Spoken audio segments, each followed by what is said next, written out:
자, 오늘 여러분과 함께 새해 복 많이 받으신 이후에 우리 예배 후에 삶이 예배를 증명한다라는 제목으로 우리 참된 예배자 시리즈 세 번째를 하게 되는데, 여러분, 제가 우리 말씀드린 대로 2025년 한 해를 시작하면서 정말 참된 예배자로 섭시다, 그런 마음에서 우리 예배 시리즈를 세 번으로 준비하고 오늘도 마지막 시간입니다.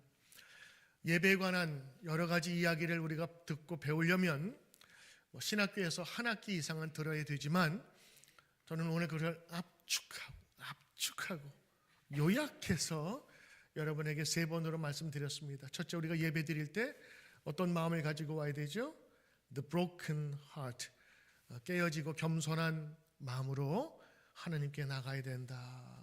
두 번째, 우리 지난주에 뭘 배웠죠? 뭐더라? 원래 잘 잊어버리는 것도 은혜래요. 예배 나가면 우리는 치유되고 고침받고 회복되는데, 우리의 육적인 것, 정신적인 것, 영적인 것, 이 모든 것들이 다 치료의 광선으로 회복되고 또 치유된다. 그래서 예배가 실제적인 것이기 때문에 중요하다 말씀을 드렸어요. 이제 여러분, 오늘 예배에 대한 마지막 세 번째 시간인데, 그러면 예배는 우리가 주일날 우리가 10시 45분에 드리는, 혹은 다른 교회 11시 12시에 드리는 그 예배가 예배인가? 저는 오늘 여러분과 함께 정답을 먼저 말씀드리고 말씀을 시작하려고 해요. 예배는 예배 후의 삶이 예배를 증명하는 것이고, 우리의 예배는 한 시간으로 끝나는 것이 아니라 늘 우리의 삶이 예배로 이어지는 예배자의 삶을 살아야 된다. 아멘. 동의되시면 아멘. 그렇습니다, 여러분. 오늘 세 번째 시리즈 예배 후의 삶이 예배를 증거하고 증명한다라는 제목으로 말씀 나누길 원해요. 저와 여러분이나 우리 많은 성도들이 예배 그러면 주일날 교회에서 예배하는 것을 생각합니다. 그래서 보통 이렇게 얘기하죠. 너희 교회 몇 시에 예배 드려? 주일날. 그러니까 주일날 예배 드리는 것이 예배라고 생각하는 것이 우리 잡혀 있습니다. 우리 교회는 3번 예배 드려. 우리 교회는 매일매일 새벽 예배가 있어. 그래서 정해진 시간, 그렇죠? 내가 그곳에 가야 하는 것, 그게 우리 예배라고 생각하고 있습니다. 사실 우리는 예배를 통해서 많은 것을 경험해요. 하나님을 만나고 말씀 듣고 때로는 신비한 체험도 하게 되고, 그리고 그곳에서 하나님을 경험하고 공동체 안에서 함께 예배드리면서 서로 하나님의 가족임을 경험하는 이런 모든 것들이 예배에 있단 말이죠. 근데 말씀드린 대로 예배가 주일날 10시 45분, 12시 정해진 그 시간, 주일날 3번, 4번의 예배로 그것이 예배를 정의할 수 있느냐? 아닙니다. 이제 예배는 우리가 정해진 시간 1시간 앉아서 듣고 찬양 듣고 함께 찬송가 부르는 그런 순서가 아니라, 이제 장소와 시간을 초월한 우리 삶이 예배가 되어야 하는 것입니다. 오늘 성경은 우리에게 참된 예배를 가르쳐주고 예배의 의미를 가르쳐주는데, 로마서 12장 1절 말씀, 그러므로 형제들아 권면하지요. 내가 하나님의 자비하심으로 너희들에게 권면하는데, 너희 몸을 하나님이 기뻐하시는 산제사, 거룩한 산제사로 드리라. 이는 너희가 드릴 영적인 예배니라. 자, 한 가지 여러분 묻겠습니다. 적어도 교회 조금 다니시고 성경 공부하신 분은 알 텐데, 제사를 드릴 때 가져갔던 염소, 양, 소, 이거 어떻게 하죠? 그렇죠, 잡아야죠. 한국말로 잡는다는 것은 이제 세상을 달리하시는 거죠. 죽여야 되는 게 제사의 원칙이고요. 제물을 죽여서 피를 받아 제단에 뿌려서 짐승과 함께 태우는 것이 제사입니다. 그러므로 제물은 죽어야 되는 거예요. 근데 오늘 보니까 너희 몸을 하나님이 기뻐하시는 거룩한 죽은 제물, 산제물로 드리라. 이건 제사를 아는 사람에게는 이상한 거예요. 한식집에 갔는데 양식이 나오는 거랑 똑같은 거예요. 분명히 제물은 죽어야 되는데 살아있는 제물을 드리라고? 이건 제사가 아닌데. 근데 오늘 사도 바울은 로마서에서 말씀합니다. 하나님이 기뻐하시는 산 제물로 드리라. 살아있는 제물이 뭘까요?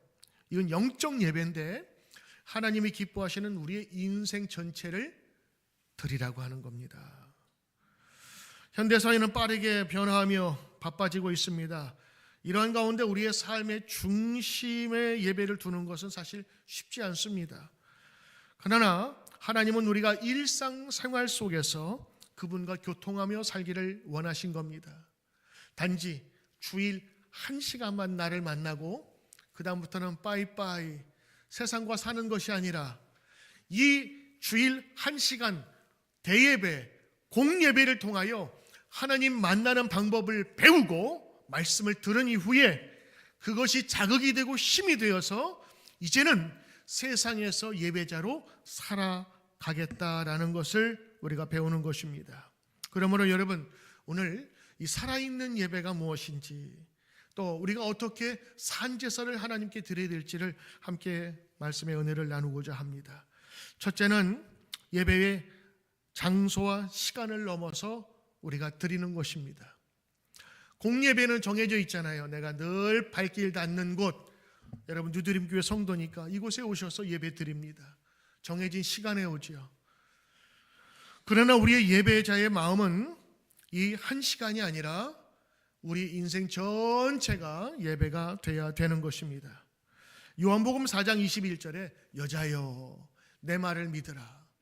이 산에서도 말고 예루살렘에서도 말고 너희가 아버지께 예배할 때가 이르리라. 장소가 아니라 하나님께서 예배할 거룩하신 때와 그곳이 있으리라 말씀해 주신 것입니다. 이 말씀은 예배가 장소에 구애받지 않음을 보여주죠. 제사는 한 지역으로 가야만 됐습니다. 제사장을 찾아가야 됐어요. 그러나 살아있는 예배, 영적인 예배는 찾아가서가 아니라 하나님 만나는 그곳이 바로 그곳이 예배 드리는 곳이요, 그곳에서 하나님 만나는 겁니다. 야곱이 도망가다가 너무 두렵고 힘든 마음으로 제사를 그곳에서 예배 아닌 예배를 드리죠. 제사장이 있어야 제사가 되는데 그때 하나님께 기도하면서 예배를 드리는 거예요. 그때 하나님 만나잖아요. 그러면서 뭐라 그래요? 여기가 바로 하나님의 집입니다. 하나님 만나는 곳. 우리는 예배를 통해서 하나님 만나는 방법을 배워요. 그리고 그 은혜 받은 것을 가지고 이제 세상으로, 가정으로, 일터로 돌아가는 것입니다. 그러므로 여러분, 다윗과 모세, 수많은 아브라함 사람과 야곱의 이야기까지 그들의 예배는 단순히 한 곳에서 드려지는 것이 아니라 그 삶의 연속이었다라는 것을 보게 되죠. 오늘 여러분에게 다윗이라는 사람을 소개하는데 특별히 하나님께서 다윗을 좋아했던 이유는 그가 이러한 예배를 드렸기 때문입니다. 다윗은 어떤 상황 속에서 예배 드렸고 예배로 그 처한 환경을 변화시켰습니다. 그러므로 오늘 다윗처럼 예배의 장소와 시간을 넘어서는 것은 굉장히 중요한 일이고, 오늘 여러분이 이제 예배에 대한 시리즈 마지막에 예배는 주일 몇 시 예배 한 번이 아니라 참석해서 출석해서 눈도장 찍는 것이 아니라 이제는 예배가 우리 삶에 넘쳐나야 되겠구나. 그래서 여러분 은혜 받은 자가 가정에 가면 가정 예배 드리는 거고, 또 새벽에 나와서 기도하면 새벽 예배 드리는 거고, 때로는 저녁 밤늦게 기도하면 그것이 밤 예배가 되는 것입니다. 그러므로 오늘 다윗처럼 어떤 환경 속에서도, 장소 속에서도, 시간 속에서도 예배 드릴 수 있는 성도 되시길 주의 이름으로 축복합니다. 두 번째는요, 다윗은 어떤 상황 속에서도 함께한 예배자였습니다. 예배는 어떤 상황 속에서도 하나님께 드리는 겁니다. 그럼 어떤 상황이냐? 좋은 상황, 나쁜 상황, 기쁜 상황, 슬픈 상황, 불안한 상황, 그리고 역동적인 상황, 그 어떤 상황 속에서도 하나님께 예배 드리는 것이죠. 여러분, 다윗을 보면 참 다양한 상황 속에서 예배 드렸습니다. 그가 목동으로 있을 때 그는 비파를 치면서 하나님을 찬양하며 거기서 하나님을 경배했어요. 시편 23편, 여호와는 나의 목자시라. 자기가 목자였으니까 목자의 심정으로 그 시를 쓰면서 비파를 탔지요. 노래를 부르면서 하나님 만났어요. 어디서? 목동으로 있을 때 자기 일하는 현장에서 하나님 만났던 겁니다. 그는 어린 시절 부모에게 관심받지 못하고 들판에서 양쳤죠. 형들은 다 왕 된다고 때때옷 입고 구두 신고 양복 입었는데 자기만 홀로 그 광야에서 양치는 외톨이로 자라와 집안에 관심도 못 받은 그런 아이였어요. 더군다나 이제 좀 살만해서 골리앗을 물리치고 영웅이 되었는데 세상에 장인이라는 분이 시기와 질투를 해서 나를 잡아 죽이려고 하죠. 어떻게 해요? 14년 동안을 도망쳤어요. 그러니 그의 젊은 인생 20대 30대가 도망자, 그리고 인정받지 못한 가정에 그 낙오자 같은 삶을 살았단 말이죠. 그럼에도 불구하고 그런 상황 속에서 다윗은 늘 찬양했어요. 다윗이 찬양했던 시편의 여러 구절들은 자신이 목동이었을 때를 생각하면서 지은 찬양이 많습니다. 사실 상황에 따라서 예배를 드렸다면 다윗의 예배는 몇 번 되지 않았을 거예요. 왜? 그때마다 서름이 있었고 슬픔이 있었고 낙심이 있었고, 그러나 그 속에서도 예배 놓지 않았어요. 그런데 그 예배 드리는 현장 속에서 다윗은 새 힘을 얻었고 예배가 그 처한 상황을 바꿔 놓은 거예요. 예배가 그를 비범한 사람으로 만든 원동력이 되었다라는 겁니다. 그래서 여러분, 제가 예배 시리즈 할 때 말씀드렸죠. 다른 건 몰라도 예배 드리는 태도와 예배 드리는 그분의 마음과 정성을 보면 그분의 믿음의 7, 80%는 알겠더라고. 예배를 사모하는 자, 예배를 정말로 귀하게 여기는 자가 하나님 없이 하는 자, 저는 본 일이 없어요. 예배는 그의 가장 중요한 기둥과 같은 역할을 하는 것입니다. 우리는 다윗을 통해서 때로는 배우죠. 예배는 상황에 따라 하는 것이 아니라 예배를 통해 상황을 변화시키는 겁니다. 어떤 상황 속에서도 우리가 예배 드릴 때 우리는 그곳에서 위로와 치료와 힘을 얻을 수 있어요. 그래서 예배에 우리의 현장으로 발걸음을 옮겨서 예배 드리는 것입니다. 세 번째, 오늘 어떤 예배자의 모습으로 살아가야 되냐? 어떤 위치에서도 예배를 드려야 된다라는 거예요. 첫 번째, 장소와 시간의 구애 없이 우리 예배 드려야 된다는 것이었고, 두 번째는 바로 어떤 상황 속에서 어떠한 그런 분위기 속에서도 우리가 예배를 드려야 되는데, 이 세 번째는요, 어떠한 위치에서도 예배 드려야 된다. 이 위치는 때로는 여러분이 처한 장소일 수도 있고, 또 하나는 여러분의 지위가 있을 수 있어요. 초등학교 1학년 때하고 6학년 때 다르겠죠? 중학교 1학년 때하고 고등학교 12학년 때하고 다르겠죠? 처음에 대리로 들어간 거하고 여러분이 사장으로 있을 때하고 그 지위에 따라서 여러분이 예배드리는 건 다르겠죠? 그러나 그 어떤 지위와 어떤 위치에서도 예배드릴 수 있는, 흔히 말해서 어떤 그 모습에 처하실지라도 어떤 나이대라도 하나님께 예배드릴 수 있는 것이 필요하다라고 하는 것입니다. 대부분의 다윗의 시는요, 성전 밖에서 쓰여졌어요. 성전 안에서 왕일 때 지은 건 몇 개 안 돼요.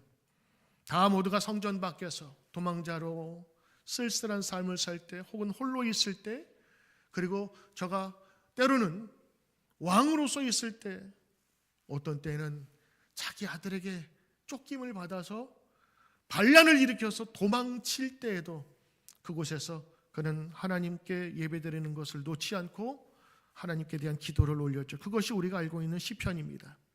시편 5편은 다윗이 광야에서 도망다니며 성전을 그리면서 쓴 시입니다. 다윗은 광야에서 도망자의 생활을 하면서도 예배를 놓지 않았어요. 우리가 예배하는 장소가 어디든 그 위치가 어떠하든 여러분의 나이대가 어떠하든 그곳에서 임재하시고 그곳에서 역사하시는 하나님을 만나게 되는 겁니다. 다윗은 광야라고 하는 비극적인 환경 속에서도 예배를 통해 하나님을 찾았고 그 예배는 하나님께서 그에게 임하는 통로가 된 것입니다. 우리 예배 삶 속에서도 예배는 위치를 가리지 않습니다. 여러분이 30대든 50대든 70대이든 어느 나이 위치에 있든 어느 직급에 있든 여러분의 재산이 처음부터 없었던 아니면 풍성하든 어떤 위치에서도 하나님께 경배할 수 있는 그런 믿음의 예배자가 되기를 축복합니다. 주일 1시간만이 예배가 아닙니다. 우리의 예배는 온 삶에서 이루어진 그것이 바로 살아있는 제사를 드리는 것입니다. 오늘 네 번째, 우리는 어떤 예배자로 우리가 서야 될까요? 그거는 어떤 감정에서도 예배드리는 예배자가 되어야 되는 겁니다. 다윗은 예배드릴 때 그의 감정에 영향을 받았습니다. 받았음에도 불구하고 그는 예배자의 자리에 섰습니다. 사실 여러분, 기분 좋을 때 예배드리는 거하고 삐졌을 때 예배드리는 거하고 똑같아요? 같아요? 좀 이상한가 질문이? 제 경험상 마음이 상했을 때 혹은 기분의 마음에 분했을 때 상하고 분하고 감정적인 요동이 칠 때 드리는 예배하고 내가 평안하고 기쁠 때 드리는 예배가 다르더라고요. 그리고 어떤 때는 기분이 상한다 그러죠. 기분이 상하고 상처 입으면 예배 드리기가 좋아요? 싫어요? 솔직하게 얘기해 보세요. 싫어요. 그런데 그 예배는 내 감정에 요동을 치더라도 그 예배 자리에 참석을 해야 되는 것이에요. 다윗의 삶을 보면요, 감정이 변하긴 했지만 늘 예배를 드렸어요.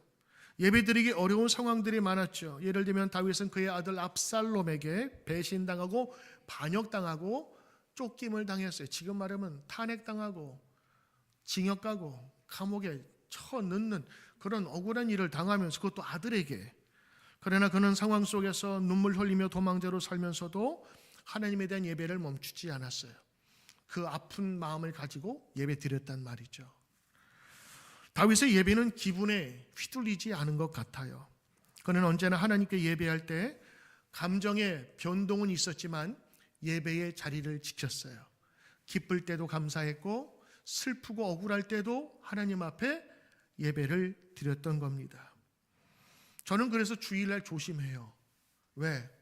주일날 예배하고 예배 드리러 가려고 화장 다 하고 다 입었다가 언제 싸우냐? 차에서 올 때 이제 둘이 싸우는 거예요. 벌써 저는 다 알죠. 얼굴 보면 저분들이 오늘 차에서 싸우셨구나, 다투셨구나. 그러면서 문 열고 나오면 목사님 하면, 그래도 제가 다 압니다. 그래서 저도 예전에 개척교회 처음 할 때는 참 힘들고 어려워서 아침에 가다가 좀 기분 나쁜 건 얘기하다가 아침에 예배 전에 싸우거든. 설교해야 될 사람, 예배를 인도해야 될 사람이 이 감정에 휘달리면서 딱 제가 상처를 입으면 목사인데 예배 드리기가 싫은 거야. 왜 싫으냐? 내 마음부터 정성껏 드려야 되는데 내가 나를 보니까 꼴이 0이 아니거든. 그래서 아침에는 제가 말을 안 섞어요. 주일 아침에는 인사만 딱 하고 밥도 같이 안 먹어요. 주일 밥 줄 때 점심 때 와서 밥 먹지. 왜 그러느냐? 내가 나를 지키는 거야. 왜? 감정이 상하니까, 감정이 내가 변하니까 이게 안 되더라고. 그래서 여러분, 감정이 상할 때 여러분 이 감정 조절 잘 하시고 이때 꼭 하셔야 될 게 예배 드리셔야 되는 거예요. 오히려 예배를 통해서 내가 치료받고 회복되는 거예요. 근데 열에 하나 둘이 싸우다가 한 분은 내려놓고 한 분은 가시더라고. 운전대를 잡은 분이 이제 유리하지. 너는 내려, 나는 갈 거야. 시위예요, 시위. 다윗의 예배는 기분과 감정에 휘둘리질 않았어요. 어떤 환경 속에서도 예배 드린 거죠. 이처럼 우리 기분에 따라서 예배 드리고 안 드리는 것이 아니라 하나님께 나가야 된다고는 반드시 그 의무, 그 자리에서 내가 회복받아야 된다는 마음을 가지고 나가셔야 되는 거예요. 여러분, 대통령 투표할 때 기분 나쁘다고 안 해요? 그는 국민의 의무고 권리예요. 그건 행사하는 거예요. 기분에 상관없이 해야 되는 것은 드려야 된다고. 주님께서는 이 주일날 예배 드리라고 말씀하셨기에 우리가 예배 드리는 거예요. 그리고 그 예배는 1시간 예배 드림으로 끝나는 것이 아니라 하나님 만나고 돌아온 그 기쁨과 그 감사와 소망을 가지고 계속해서 우리가 사라져 가야 되는 것입니다. 다윗이 품었던 예배의 자세를 표현한 그런 복음성가가 하나 있어요. 여러분이 익히 아시는 그런 복음성가지요.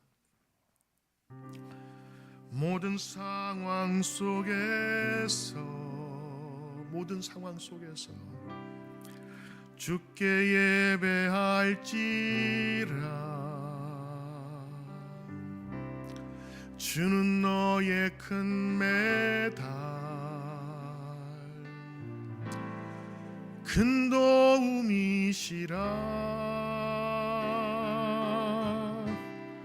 주께 예배드릴 때 성령을 부으시고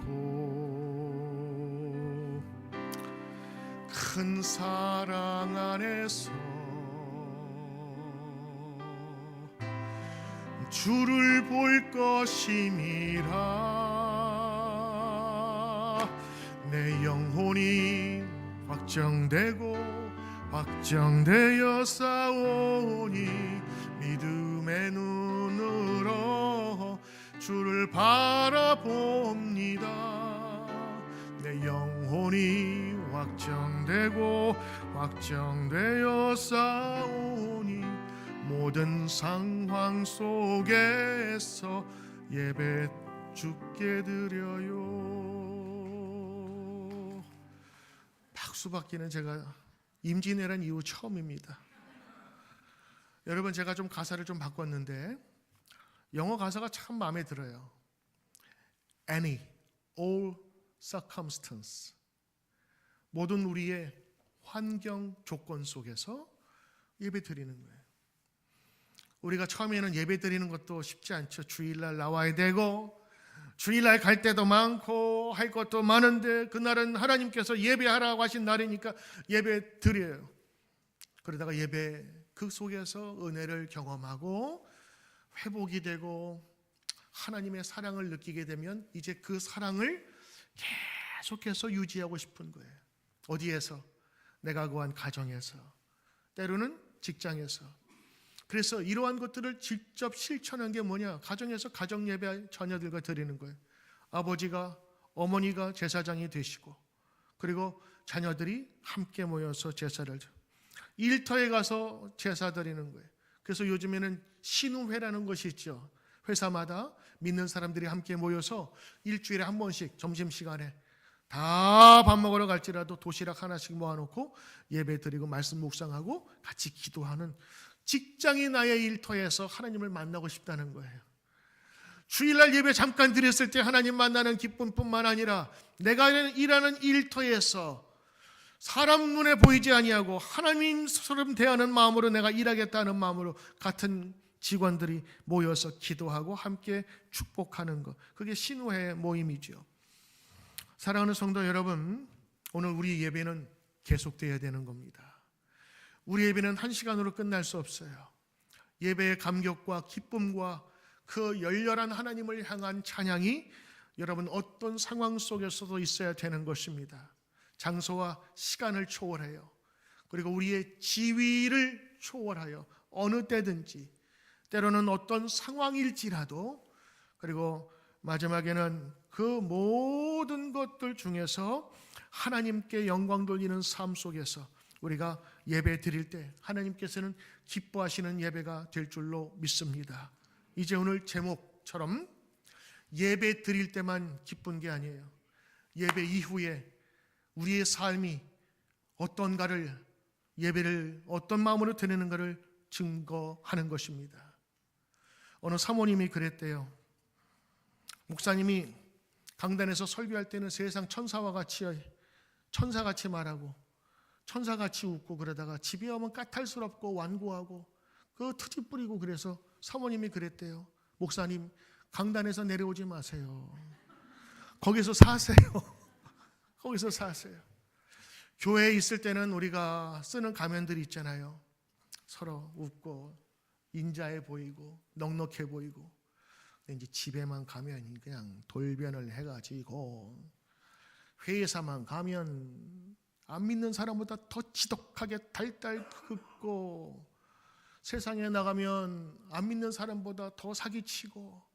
여러분, 예배자는 삶에서 증거해야 되지 않겠어요? 예배자는 삶을 통하여 그것을 드러내야 되지 않겠어요?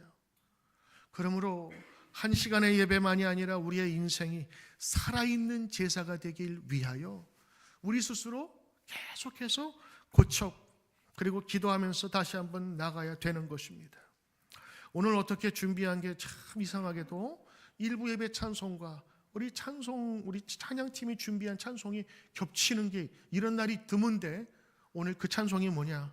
내가 예수 믿고서 죄사함 받아 나의 모든 것 다 변했네.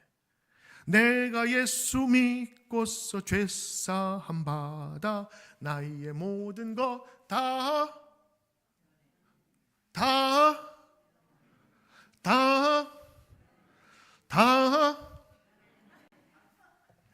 변했네. 만약 안 변했다면 성경 말씀이 가짜이거나 여러분이 아직 덜 믿었거나. 저도 오늘 찬양을 하면서 주님, 나도 변하게 해주세요. 나도 변하게 해주세요. 어제와는 다른 오늘, 작년과는 다른 오늘, 변한 모습으로 살게 해주세요. 오늘 어떤 모습으로 왔을지라도 하나님께서 내 마음을 변하게 해주세요. 기쁨으로 말라하게 하시고 깨끗한 모습으로 나가게 해주십시오. 사랑하는 성도 여러분, 오늘 2025년 우리 예배자의 마음을 배웠으니 이제 여러분의 가정에서 예배자의 마음으로 살아가시는 여러분 되시기를 주의 이름으로 축복합니다. 기도합니다.